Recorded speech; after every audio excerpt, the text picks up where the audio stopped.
Good morning friends. তো আজকে সকাল সকাল এসে গেছি আমরা ধান খেতে জল দিতে। আমরা দু ভাই এসেছি। হ্যাঁ, তো ব্যাপার হচ্ছে দিন কতক যা রোদ দিল বন্ধুরা, ক্ষেতগুলা পুরো ফাটিয়ে গেছে। এই যে ক্ষেতগুলা একদম পুরো শুকনো হয়েছে আর ধীরে ধীরে ফাটছে। হ্যাঁ, তো ওইটার জন্য সকাল সকাল আজ জল দিতে চলে এসেছি।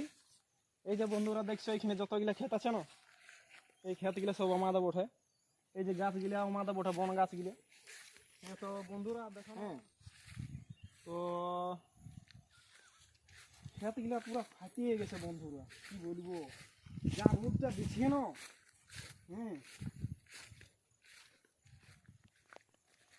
বন্ধুরা আমরা জল কাটাতে যাচ্ছি, মানে পোল আছে একটা, সেই পোলে জল ছাড়বো।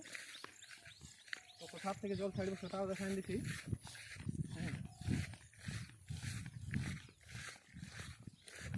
বন্ধুরা এটি আমাদের গ্রামের বাঁধ, দেখছো তো কত বড় বাঁধটা।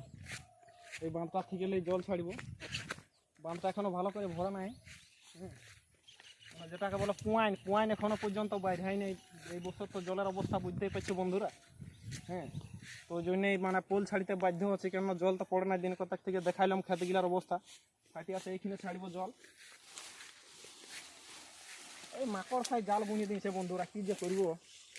এই যে মাকড় সাই জাল বুনিয়ে রেখেছে। কালকে হালকা ছাড়িয়েছিলাম, তো কালকে সেই সময় হইল না, রাত হয়ে গেল। তো সকাল সকাল ছাড়িতে এসেছি। এই যে আমরা পোল খুলছি।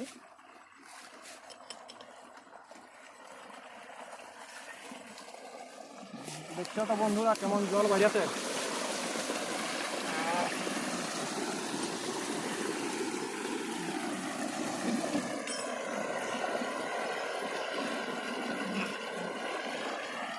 এই জল ছাড়িয়ে দিলাম। এই যে এই ক্ষেতটা দিয়ে জলটা যাবে।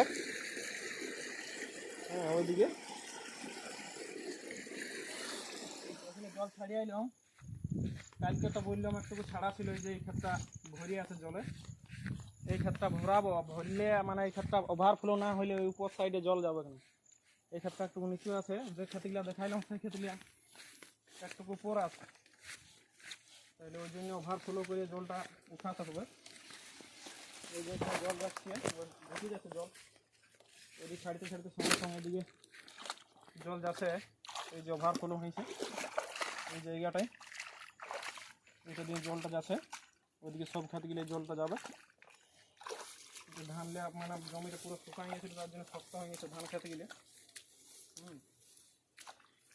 তো বন্ধুরা এটা আমাদের প্রথম ভিডিও।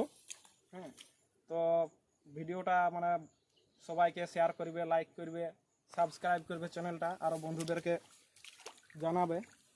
হ্যাঁ, তো ভিডিওটা কেমন লাগলো কমেন্ট করে জানাবে। আজকের মতন এতই, বাই।